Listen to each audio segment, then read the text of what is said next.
The Locked On Podcast Network presents the College Sports Big 3 in 30. The three biggest stories in college sports. From our local experts at the Locked On Podcast Network. Bringing you the real story. Why it matters, what's next, who wins the big game, and more, all in 30 minutes.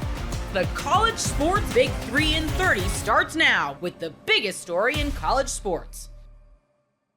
You are Locked On Razorbacks, your daily podcast on the Arkansas Razorbacks. I have to know, because you see all of these top 10 lists come out of top quarterbacks in the SEC, and Taylor Green is on there, and I get it. He has 10 touchdowns this season. Everybody's excited about that. But 6 of them came against the team that made Peyton Thorne look like a freaking Unitas candidate the year before. What am I missing? Well, I look at it in the perspective of, did you do what you were supposed to do? Did you look good doing it? Because here's the deal. If he only threw one touchdown pass or no touchdown passes against Alabama A&M, it would probably be a talking point of like, well, if you can't do it against Alabama A&M, can you do it against Ole Miss? Can you do it in the SEC? But when you go out and you throw 6, like, I mean, you're going to sit here and say, right now has to be the Heisman after 6 touchdown passes. No, but it's about doing the job that you're supposed to do. If you're Taylor Green, if you want to be that great quarterback in the SEC, you got to dominate bad teams. You got to dominate bad defenses. And Taylor Green did that in that game. He did it against Arkansas State. And that's why this game against Ole Miss is so important, because it's going to showcase if it's all for naught or if he's actually legitimately going to be considered one of the better quarterbacks in the SEC. You know, we've done these crossovers for multiple years, and I don't know if I've seen you this giddy about an Ole Miss Arkansas game during our crossover span. You really think that Arkansas has a good chance Saturday?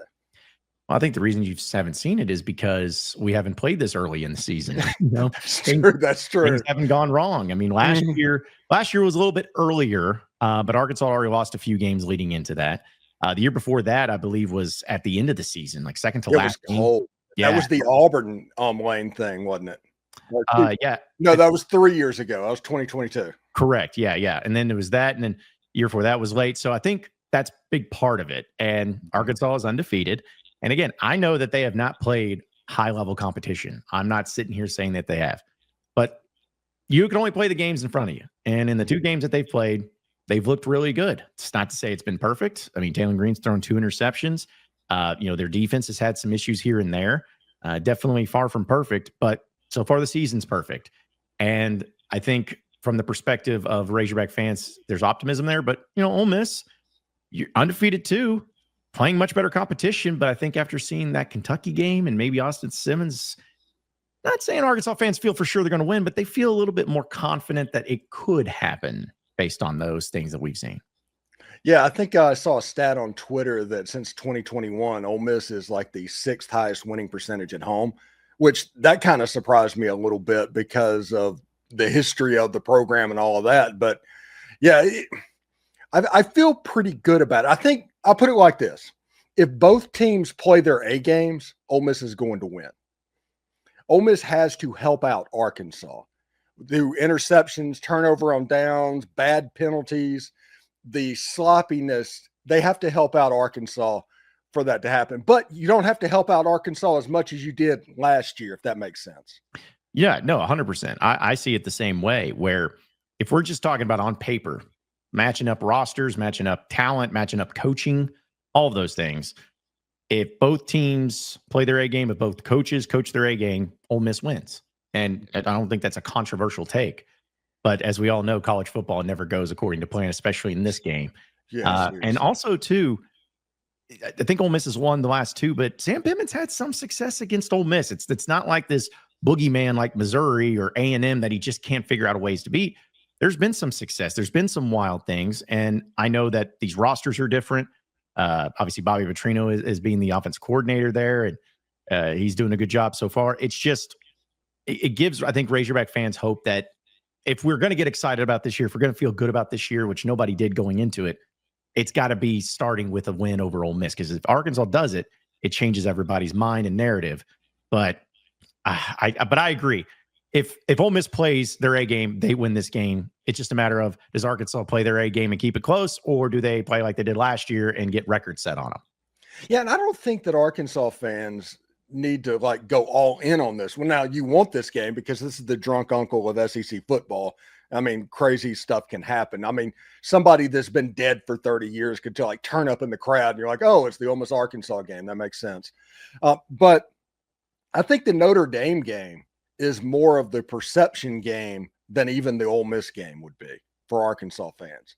If you're 4-1 after Notre Dame, I think at that point you can kind of start to feel better. I mean, Arkansas coming into the season, nobody expected them to be in the hunt for a playoff, but they just didn't want to go to the Liberty Bowl. They wanted to go to a Florida Bowl game or something like that, one of those higher games.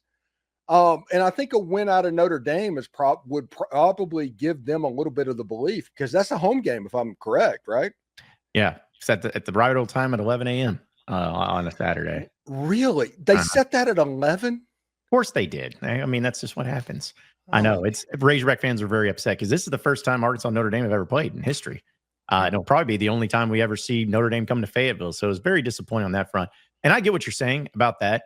I think it's more of just about the perception that Razorback fans have where, most of them, when they're doing their predictions and expectation for the season, no Razorback fans circled the Ole Miss game as a for sure win. And most of them didn't circle Notre Dame as a for sure win. But what they do see it as is, okay, well, we play Ole Miss every year. We know Lane Kiffin. Lane Kiffin knows us. Like we do it all the time. But with Notre Dame, it's kind of like they don't know anything about Arkansas. They don't know anything. There's a mystery there. And I think that people can kind of hope on that. And it's also, too, with this game against Ole Miss, I think Razorback fans just want to have it. There's just a little short period of time, where they're like saying, hey, we could do a playoff. It's not going to happen, but if you beat Ole Miss, you're 3-0. And that week leading into that Memphis game on the road, which would be the next one, which is still stupid. They play on the road in Memphis, but that gives them saying, okay, we can beat them. We can beat Notre Dame. It elevates everybody. But if you beat Ole Miss or lose to Ole Miss, there's going to be that drop where suddenly it's like, well, I don't know if we can beat Memphis and I don't know if we can beat Notre Dame. Now, if you do, it'll change. But I think Hog fans are just wanting to have a little bit of a consistent uptick of feeling good. And even if they lose to Notre Dame, I think most Razorback fans would rather, in my opinion, beat Ole Miss on the road than beat Notre Dame at home if they have their choice. Most people can't name all their financial accounts or even what they're worth, whether it's a 401k or properties or investments. And when you don't have the full picture, you can end up leaving money on the table. That's why there is Monarch Money. It's an all-in-one personal finance tool that brings your entire financial life together in one clean, easy-to-use interface on your laptop or your phone. Monarch does the heavy lifting for you. You can link all your accounts in minutes, see clear data visuals, get smart categorization of your spending, and finally feel in control of your money without ever touching a spreadsheet. I linked all my accounts to Monarch and immediately spotted a few subscriptions I wasn't even using. Canceling those all can save you money every month. Don't let financial opportunities slip through the cracks. Use code LOCKEDONNFL at monarchmoney.com in your browser for half off your first year. That's 50% off your first year at monarchmoney.com with code LOCKEDONNFL. You are Locked On Gators, your daily podcast on the Florida Gators. And for the Florida Gators going up against LSU, look, by the way, we will have crossover Thursday. It's actually going to be tomorrow. Just how the schedule worked out. So crossover Thursdays, crossover Friday this week. And today we're doing our usual, keys to victory, what they have to do to win. And first off, do the easy stuff. Look, this is boring to say, right? But we spoke about this with Brooks Austin on Tuesday. And we'll keep speaking about it until they get it right? And I know that it's annoying. I hate saying it. It's year 4 and we're talking about, just do the easy things right? Like, just do the simple things. Like Brooks says, the chicken and rice, just do the simple things. Just do what you have to do. Do the clean things, do the simple things, and you're going to get a lot of positive results from it, right?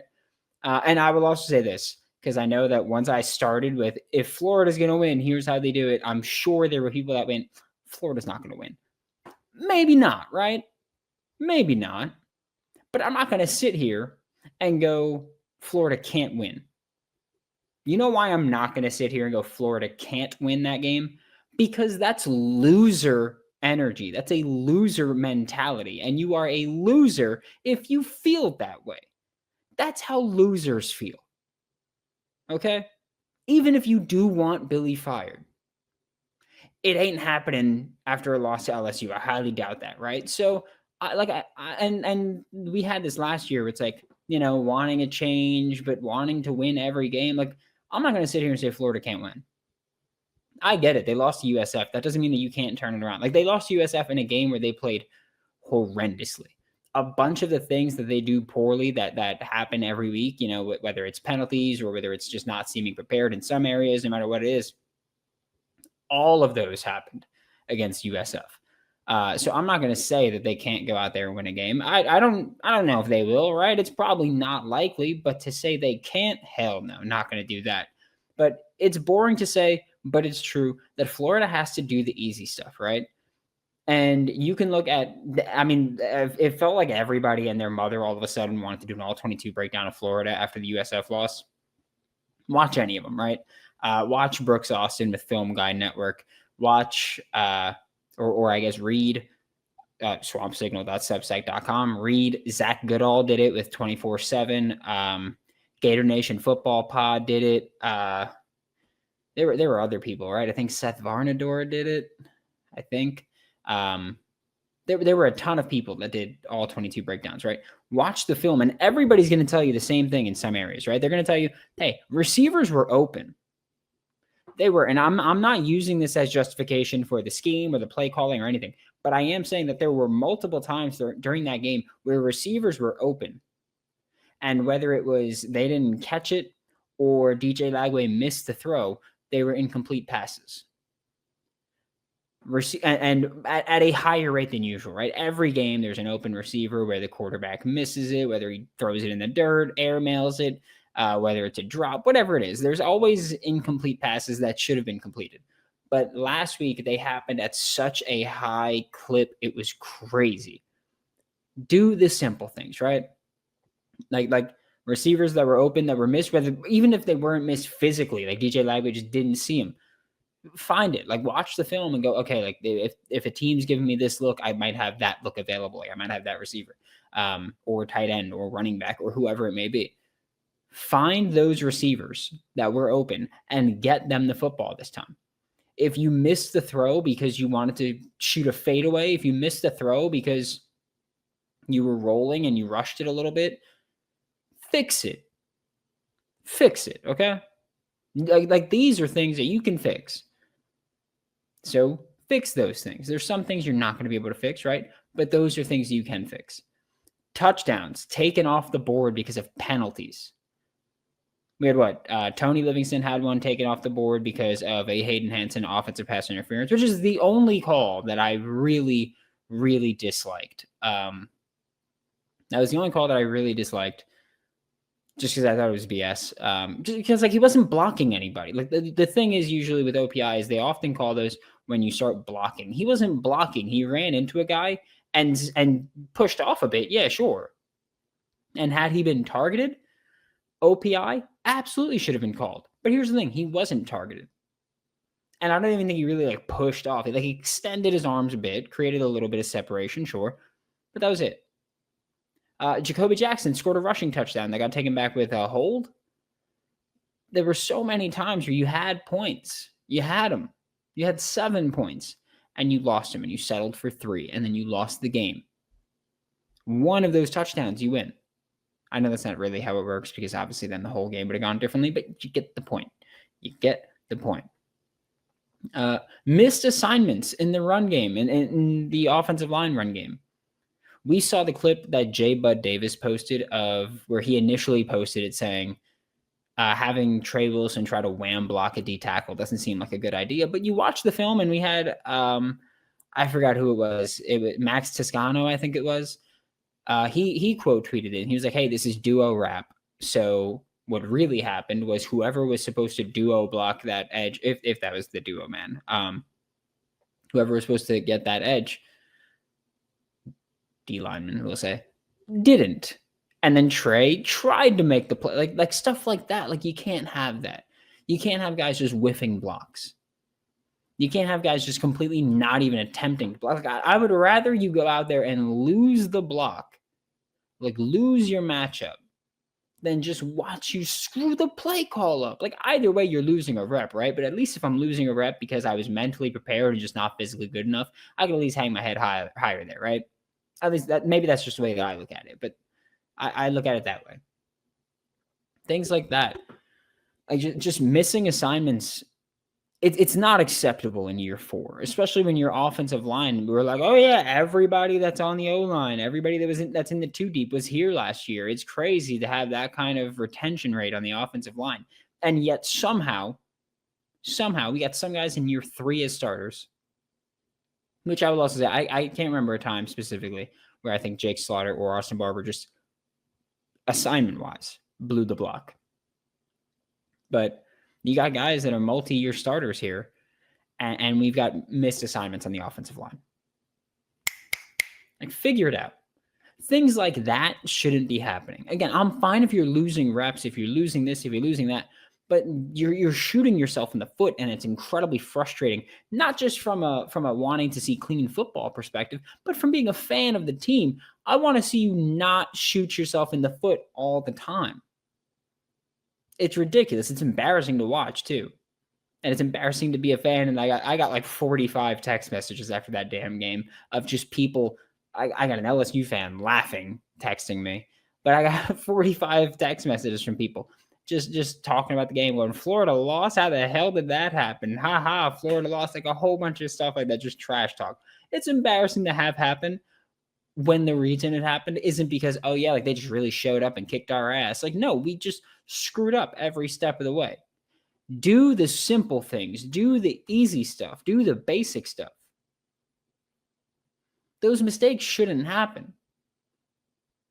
And also, just play clean football for once, just once. Once. You're going to be on the road, Death Valley. You can't go in there and say, hey, not only are we going to miss assignments, and by the way, like defense didn't play perfect either, but I care way more about what the offense did because defense didn't play perfect, but they gave up 1 touchdown. It was on a busted play that from the jump was busted. I know that they had a chance to recover, but the only reason they were in that spot is because they had the busted play. 1 touchdown allowed because of that. Then it was field goals and a safety. That's how they got their points. I got a hard time criticizing the defense too much for that. Just doesn't make sense to me, right? Shouldn't make sense to you either because it doesn't make sense. Like, just play clean football. Cut down the penalties. Missed tackles, I don't think were that bad, really. They happened in crucial moments, but in terms of quantity, they weren't that bad. Missing open receivers. Stuff like that is not year 4 football. Stuff like that is not QB1 second year starting football. These are things that need to be eliminated. And you got to figure it out quickly. Otherwise, you might not make it long enough to try to fix these things. The NFL season is finally here, and FanDuel is making sure you're ready for kickoff with a can't-miss offer. Right now, new customers can bet just $5, and if your bet wins, you'll get $300 in bonus bets to use across the app. I love using FanDuel because it fits however you like to bet. Player props, building a same-game parlay, or even jumping in live as the action unfolds. It's quick, easy, and the best way to add a little more energy to Sunday. So are you ready to play? Download the FanDuel app now by visiting FanDuel.com to get started. That's FanDuel.com to place your first $5 bet. You are Locked On Balls, your daily podcast on the Tennessee Volunteers. Pleased to welcome onto the show from Rivals.com, national recruiting analyst Chad Simmons. Chad, really appreciate you taking the time. Massive recruiting weekend coming up for Tennessee. Obviously, a big-time game on the slate as well, Tennessee and Georgia. But first, let's talk about the class overall. This 26 class for Tennessee, man, is starting to look really good, kind of rounding into form. It's solidified as a top 10 right now. Things can always change, but A lot of high-end talent with Tristan Keys flipping to join Faison Brandon. Of course, you got two of the better athletes in the class with Joel Wyatt and Celeste Moa. Love the linebackers, Braden Rouse, TJ White, and of course, Hezekiah Harris and Kamari Blair, two recent flips as well. Just some of the headliners of this class. I feel like this has potential to be one of the best classes Josh Heupel and his staff have put together here on Tennessee. Yeah, no doubt about it. I mean, obviously the month of August and early September has been about flips. Kamari Blair from South Carolina, in-state offensive tackle. And obviously the big one was Tristan Keys, 5-star from Hattiesburg, Mississippi, going from LSU to Tennessee. And of course, recently Hezekiah Harris leaving the home state school, Auburn, going to Tennessee. And, like you said, it's a great class, a lot of big wins. Obviously flips, always are huge headlines and newsmakers, but, going back a year plus, Faison Brandon, elite 5-star quarterback, and from North Carolina, Tennessee beat schools like Alabama and LSU. I mean, I love a guy like Legend Bay. A&M was at one time trending for him in Texas, and plays quarterback, an elusive athlete that can do a lot of things with the ball in his hands. And, a guy like Braden Rouse from my home state in Georgia. Texas came on strong. Georgia, the in-state school, was involved. Alabama in the mix. Michigan as well. Tennessee got it done in the end, and goes back to, I think, relationships and connections. Got that job done. Like you said, Eric, a great overall class, a top 10, I think, top 10 strong class for Heupel and company at Tennessee. I'm going to throw you for a loop here. I did not tell you what I'm about to do, so bear with me here. Let's go back to the class of 25. And you kept mentioning relationships and how that's still obviously very relevant in recruiting nowadays. One of the earliest commits for Tennessee in last year's cycle was cornerback Ty Redmond. Not a very highly rated guy. Like, it's an impossible task to rate these players. I know that. You're obviously a part of that as well. But 70th, 80th in the country in Georgia, which is loaded with talent. But he had a really good fall camp coming on due to injuries, playing a massive role for Tennessee as a true freshman at corner. And it kind of goes back to those relationships and saying that, this staff evaluates, their scale, and they're going to take it. They're going to build and develop those guys. Ty Redmond in that conversation and some other ones. Who maybe are, you can speak on that if you would, but also in this 26 class, Zayden Anderson kind of comes to mind. He's got a lot of speed from Greenville. The Green Devils, really great program. You mentioned Legend Bay, who's a nice rated player. But there's a couple of those players in this class as well that this staff just really likes, got early commits from. And like Ty Redmond, maybe that turns into something here earlier in their careers. Yeah, I mean, I've talked to a lot of people, just about, one thing I like about the way Tennessee recruits is just kind of almost the old school way. It's not all about buying and NIL. Yes, that's part of it for most recruits nowadays. It's part of the process, but just kind of sticking to their guns and being, all about communication, all about relationships, all about being consistent. To me, that's helped them a lot in this 2026 class, whether it's being an early commitment like a Faison Brandon or a flip like Hezekiah Harris. I think it all goes back to the same roots, and that's communication, consistency, trust, relationships. But for me, talking about a guy like Redmond, I saw him last year, obviously from Georgia, and doing what he does and a player. But a guy like, I think, TJ White kind of went somewhat under the radar as a commit for Tennessee. Yes, he's a player, and he comes from Mississippi, and there was talk about Mississippi State, Florida State, different schools, and kind of quietly, somewhat in this day and age committed to Tennessee. Not a lot of fanfare, around his name or hype, but I love him as a player, how he competes, his leadership. At Jackson Academy, a top program in Mississippi. Those guys work, they complete every day in practice. And he's a guy I kind of feel like he doesn't get talked about a whole lot. That can be a guy like Redmond, maybe this time next year, making an early impact that people didn't talk about. Everybody talks about Keys and Brandon and those kind of guys being the 5-stars and the elite playmakers. But TJ White's a guy to me that comes to mind. And again, how it goes back to them getting him was that relationship with a guy like Josh Heupel. He committed to Josh Heupel while they were shooting basketball early on the official visit when that started on a Friday afternoon. So that comfortability, them knowing each other, played a huge role in that decision. I want to look at 2027's class real quick, and a guy that's expected to be on campus this weekend.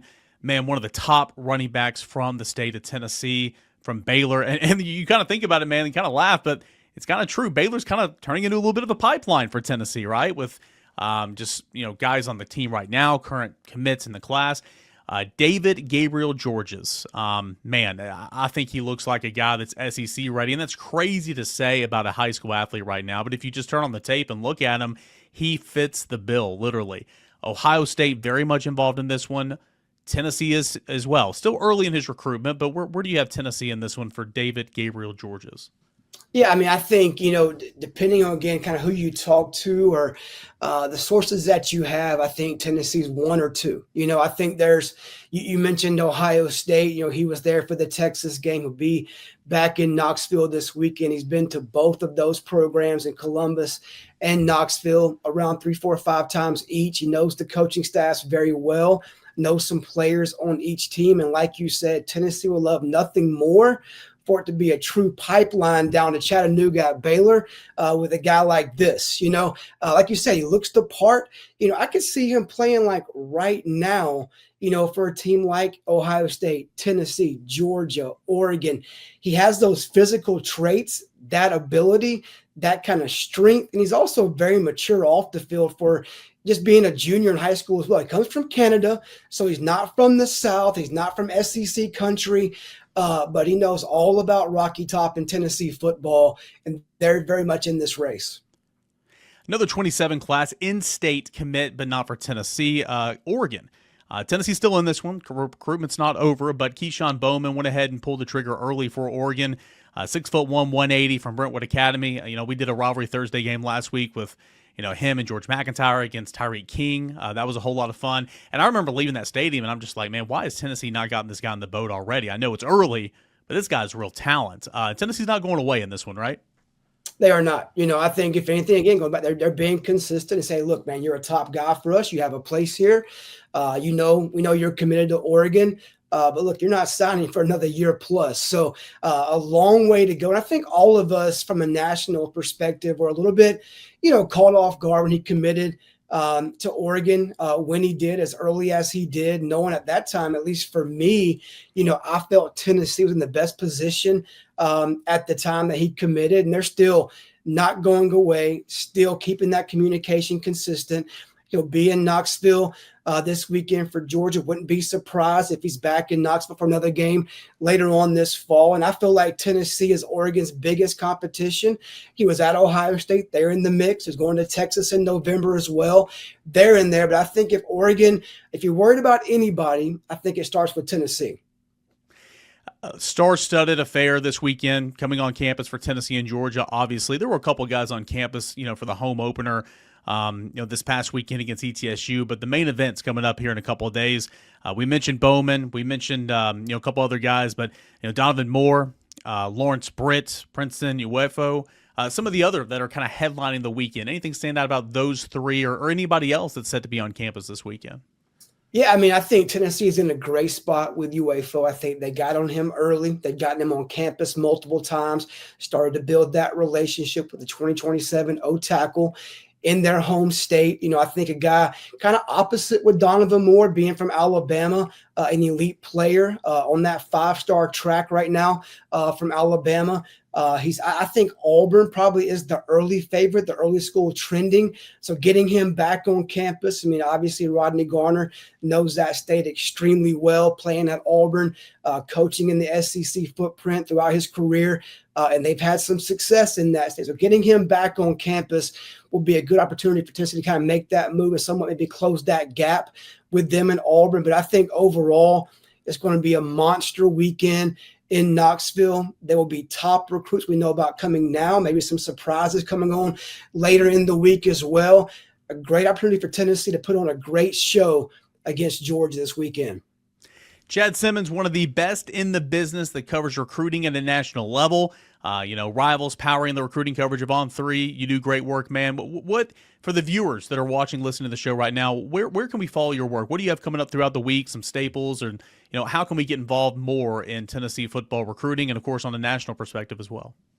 Yeah, look, I'll say we have a great team, over here at Rivals, first of all, whether it be Steve Wilfong, Adam Gorney, Sam Spiegelman, Greg Smith, myself. I mean, look, we're grinding every day trying to cover from coast to coast the best players in the country. And look, Tennessee's involved with a lot of those guys. So you want to lock in, if you're a Tennessee fan, to Rivals.com. For myself, I'm always, somewhere in the South, up the East Coast, covering the best players in the country. Where Tennessee love to get involved in the DMV, the Carolinas, they're very strong. Of course, the Peach State where I live at as well. So look, thanks for the support, Eric. We love what Tennessee is about from the community. VolQuest, they by far lead the market, the best in the business in our industry. So Rivals being part of that community is big for us as well, man. Thanks for having me on the show.